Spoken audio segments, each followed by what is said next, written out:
Good day, everyone. My name is Scott Reich. That's right. It is the weekend recap of all the top stories throughout the week, conveniently located in one video. I hope you enjoy it. Have a wonderful day. We'll see you next time.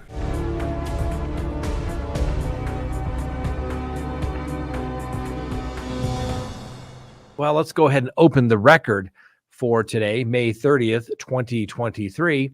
And now we can open the docket. First on the docket, that's right, Lori Vallow wants a new trial. And frankly, some of her attorney's points aren't bad. Now, do I really think that Judge Boyce is going to give Lori Vallow a new trial? No, because he thinks he gave her a great trial, even though the court allowed in a bunch of 404B evidence.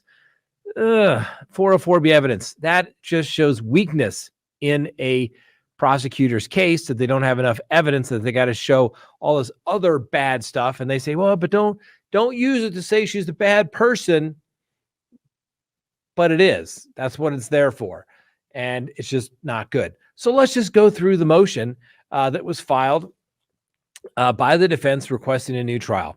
Standard court language comes now the defendant through her attorneys, and pursuant to Rule 34 of the Idaho Criminal Rules, they move the court for a new trial. And it says that the court can do it anytime. The motion has to be filed within 14 days of the verdict. This verdict in this case was completed on May 12th, and the filing is within the 14 days. And it says that a new trial may be granted in the cases only when, one, the jury has received any evidence out of court other than the resulting from a view of the premises, when the court has misdirected the jury in a matter of law or has erred in the decision of any question of law arising during the course of the trial, and when the verdict is contrary to the law and the evidence. So the first point that the defense wants to make is the court misdirected the jury in a matter of law as it related to the jury instructions on conspiracy. And Lori Vallow's attorneys note, the indictment filed by the grand jury on May 25th, 2021 states that conspiracy is Chad Guy Daybell, Lori Noreen Vallow, and Alex Cox, deceased, and other co-conspirators, both known and unknown. This language clearly states that at least 5 people entered into the conspiracy: Chad, Lori, Alex, and other co-conspirators. The trial court, however, at the government's request, allowed the trial jury to consider a conspiracy of only 2 people, Lori and Chad, Lori and Alex, or Chad and Alex.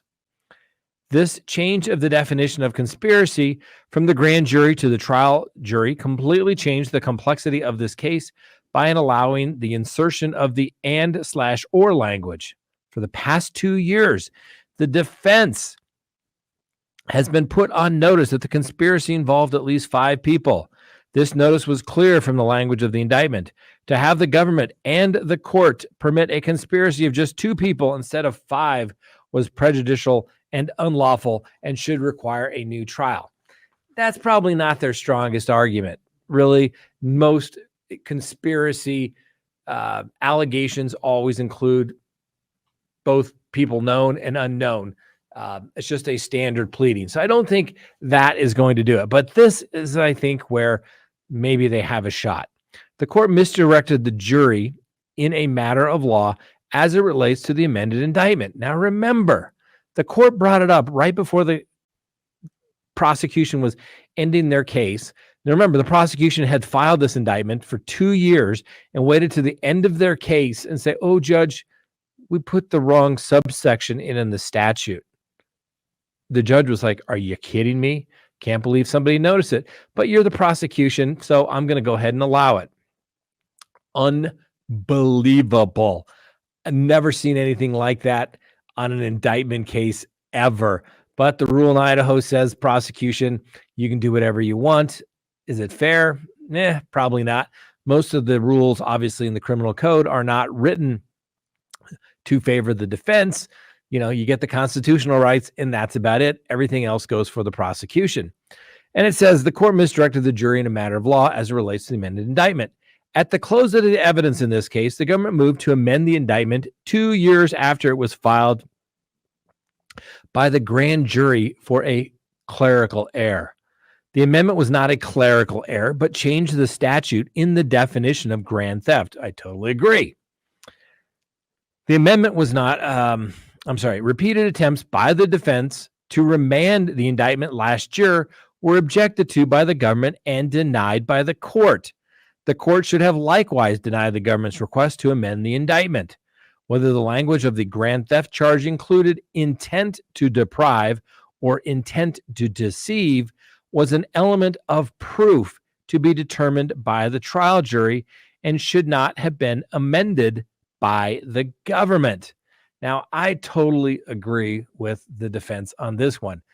I think it made a complete travesty of a mockery of a sham when the government gets to amend their indictments for a completely different subsection that they've had 2 years to notice and change. They've litigated. The defense all but said, this charging doesn't make any sense. We're confused. Remember all the bills of particular that the defense filed and the prosecution poo-pooed it and said, oh, defense, it's in the discovery. You know where to find it. Why are you bothering us with such things?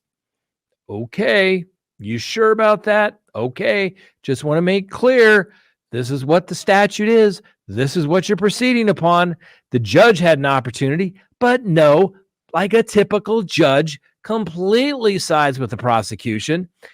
And then it's not until the last moment that, and that, don't get me wrong, Judge Boyce is relatively new to the criminal bench, is my understanding out there, recently appointed to the bench in and of itself.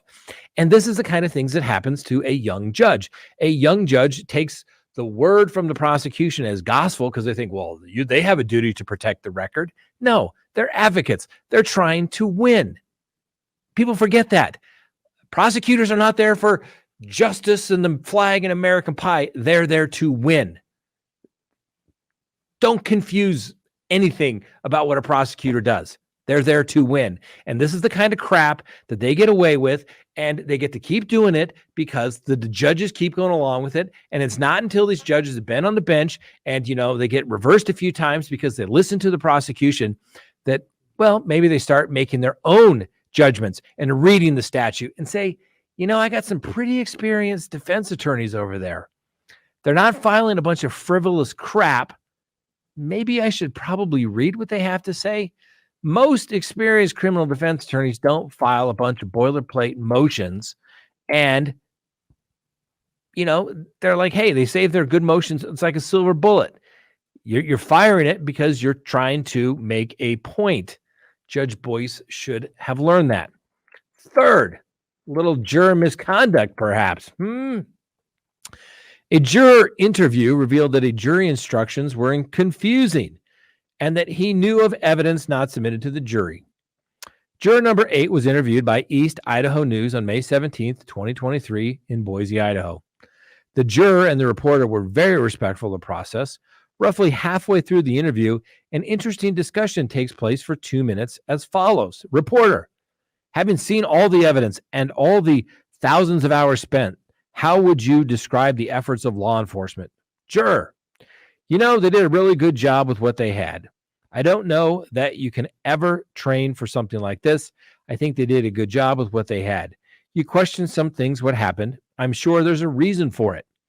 You question, had some things been done differently early on, would any of us be here? Reporter: do you have an example of one of those things?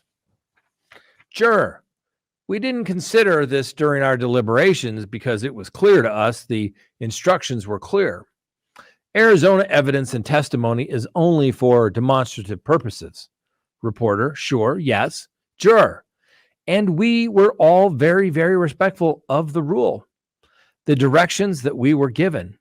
But now being removed from that, I think the police department in Phoenix had some significant red flags that they had been, if they've been followed up on, maybe we're not here. Reporter: do you mean after Charles was shot?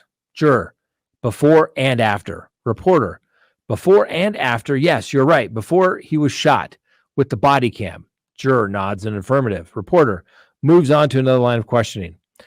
Then this is Lori Vallow's attorneys. This question and answer between the reporter and the juror make clear that evidence permitted under Rule 404B, Idaho Rules of Evidence, is confusing to the jury. The defense continually objected to 404B evidence, and this is a very good example why. Arizona evidence and testimony was not for demonstrative purposes, as the jury stated and the reporter agreed, but was evidence to show some reason other than bad character. The demonstrative evidence allowed in this case was the summary evidence from the law enforcement witnesses. To confuse demonstrative evidence and character evidence is easy to do. Hence, the defense objections should have been sustained. The second problem with the jurors' comments are that Charles Vallow's statements to law enforcement were not part of the evidence presented in this case. The juror and the reporter referred to it, but it wasn't presented in court. We can only conclude that the juror relied on the information not presented in court to reach his conclusion that Arizona dropped the ball and should have done more, even before Charles Vallow was shot and killed by Alex Cox. The actual recording of this interview can be made available to the court for review. Wow. Little juror misconduct. Jurors talking to reporters about stuff that wasn't presented in court. Now, like I said, 404B evidence was created for the prosecution because when they don't have enough evidence, they try to bring in something for a different person. Yeah, we'll have to see. Just don't think so. All right, I see the super chat. I'll answer the question whether I've sat on a jury. Really quick, we'll do it. Scott, have you ever sat on a jury? No, I've been called to jury service once. That's it. And I didn't even make it out of the little jury commissioner's room. So anyway, let's get through the rest of the docket, and then we can come back and talk about Lori Vallow. If you go back to, what was it, 2 weeks ago, whenever we finished up Lori Vallow? Yeah. I said when they amended the statute, we're not talking about, oh, judge, we misspelled a name that's completely, it's just a clerical error. No. When you cite a statute and there's multiple subsections and you cite the wrong subsection, that's not a clerical error. That is a charging amendment. And in any other jurisdiction that I've ever practiced upon, I've never seen an indictment amended with a pen change. Unbelievable. That's why when you proceed by indictment to change it, you have to make sure you get it right, because it's difficult. You have to go back and present all the new evidence when you supersede the indictment if it's not the same grand jury. Big, big problem. I said that's going to be a huge, huge appellate issue. And it looks like it may be. Last Friday, Jim Archibald and John Thomas, Vallow's attorneys, claim that a juror knew about evidence that wasn't presented during the trial and that instructions given to the jurors were confusing. The lawyer cited a portion of the juror's interview with East Idaho News where he was asked about the efforts of law enforcement. The juror responded that police in Arizona had some significant red flags before and after Charles Vallow's death. Lori Vallow's fourth husband was shot and killed by Lori Vallow's brother, Alex Cox. The juror said, "We didn't consider this during our deliberations because it was clear to us. The instructions were clear. Arizona evidence and testimony is only for demonstrative purposes," the juror said. Now, during the trial, Archibald and Thomas repeatedly objected to having the evidence and the testimony from the Arizona cases brought into Daybell's Idaho case. In their motion, the attorneys argue that evidence regarding Arizona was not admitted for demonstrative purposes, as the juror suggested, but was evidence to show some other reason other than bad character. To confuse demonstrative evidence and character evidence is easy to do. Hence, the defense objections should have been sustained, the attorneys write in their motion. They also argue that the juror referenced evidence in Arizona that was not part of the Idaho trial. And they say, quote, "We can only conclude that the juror relied on the information not presented in court to reach their conclusion that Arizona dropped the ball and should have done more, even before Charles Vallow was shot and killed by Alex Cox. Now, in a follow-up interview with East Idaho News, the juror said he was unaware of the Arizona video and the information until he watched a Dateline NBC show on May 14th, 2 days after the trial was over. The original interview with the juror was conducted on May 17th. Now, obviously, once the verdict were final and the jurors were released from jury duty, they could do whatever they want to as far as looking into the case. And the juror said that on Sunday, his wife said, "Do you want to watch a new episode of Dateline?" And he said, "Sure, let's do it." They watched it. He was intrigued when he learned in Arizona there was footage from an encounter with Charles Vallow when he was clearly telling the police that his wife had deemed him a zombie. Those were significant red flags about something that's not normal. Now, Mr. Archibald and Mr. Thomas have asked Judge Boyce to schedule a hearing so that they can present argument on these issues. Prosecutors obviously will be able to respond. Now, we talked about this last night. That's right, Danny Masterson, that guy from that 70s show. Well, guess what? He has been found guilty of having raped 2 women in a case that got a little bit of attention, obviously because of who he is, and also because of the accusations that were made that the Church of Scientology had tried to discourage his accusers to come forward. Now, the jury deadlocked on a charge that Masterson had raped a 3rd woman, and as you may recall, a first trial also resulted in a mistrial. The retrial lasted more than a month, and the jury deliberated for more than a week. Now, Mr. Masterson was found guilty of the 2 counts of rape by force or fear, and then Mr. Masterson was immediately remanded into custody after the verdict. That is very normal because once you've been convicted, circumstances have changed and you become a flight risk. Additionally, most states have a provision, usually in their constitution, if not by statute, that says if you are convicted of various crimes, your bond shall be revoked, which means there's no discretion.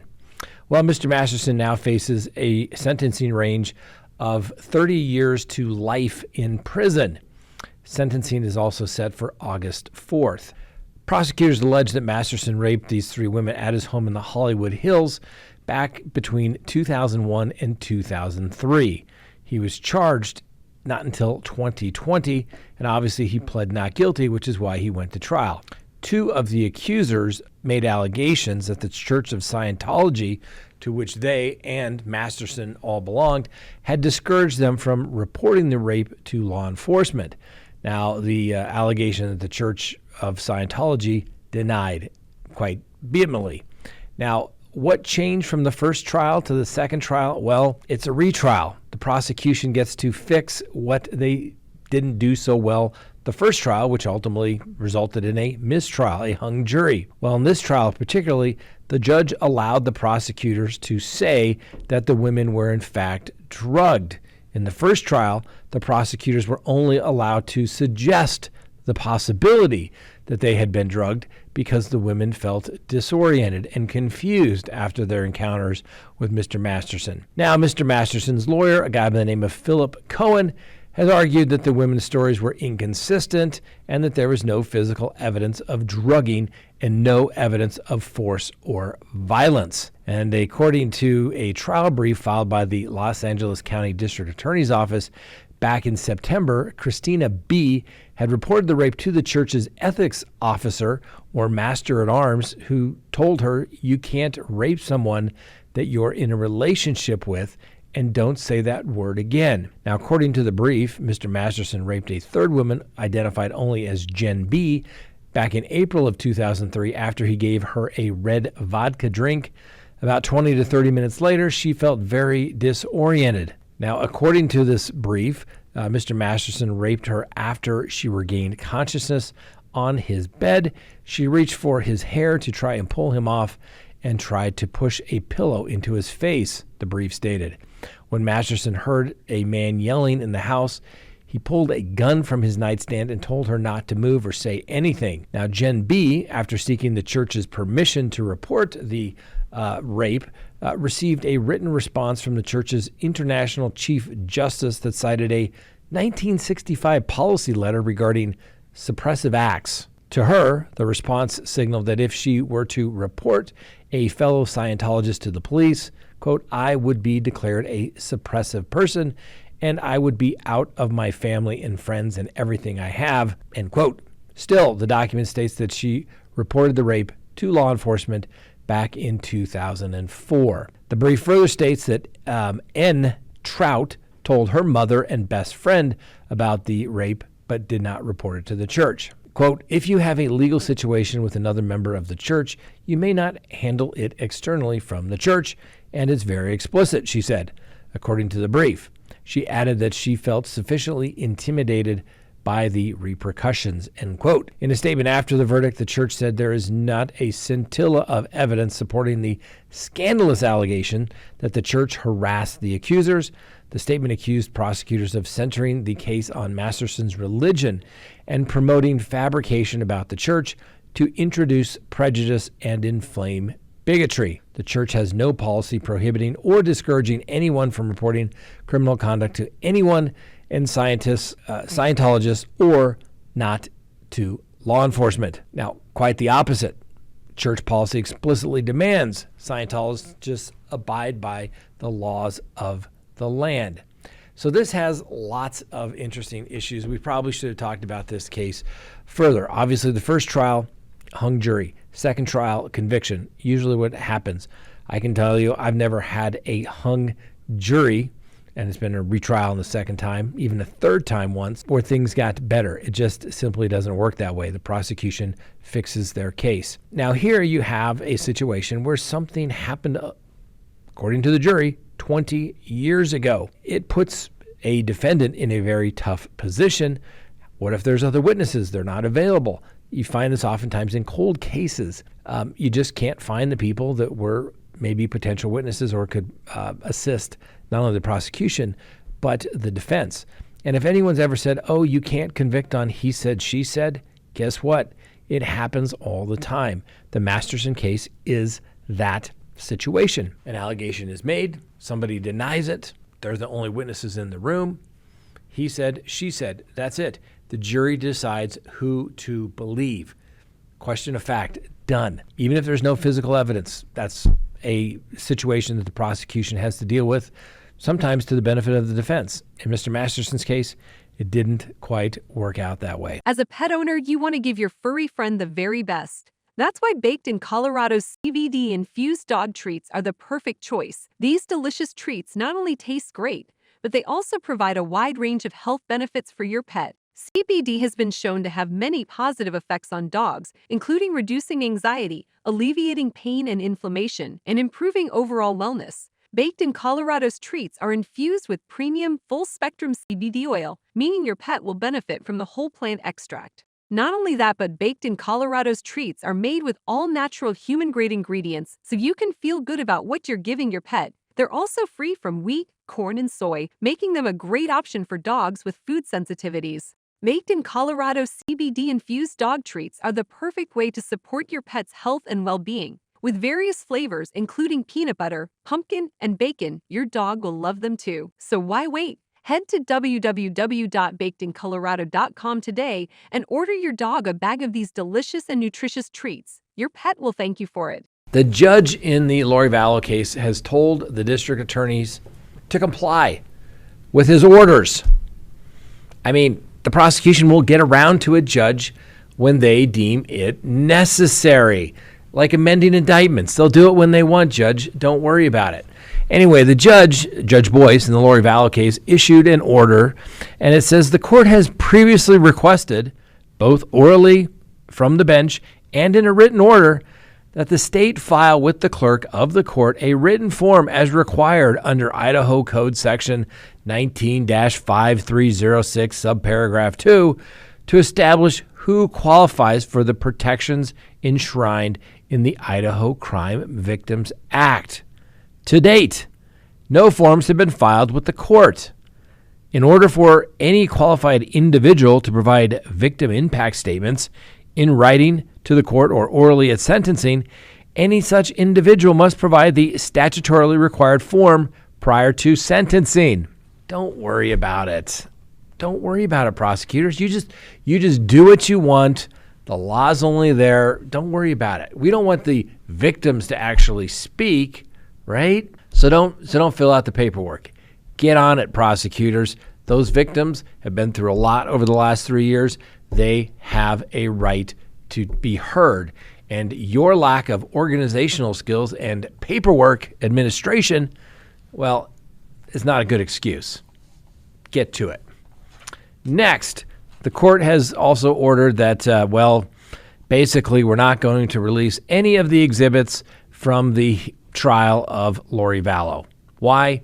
Because the evidence, the exhibits are so inextricably intertwined with the case of Chad Daybell that he's just not going to do it. Shock, shock, shock. Judge Boyce keeping public records from the public. I'm so shocked and surprised. I've said this once and I will say it again. I've said it many, many times. Show me what was new or so shocking to the conscience at the trial of Lori Vallow, frankly, that we didn't already know, that somehow we couldn't have, as adults, listened to and said, oh, wow, that's really interesting, and be an adult about it and say, we can handle it.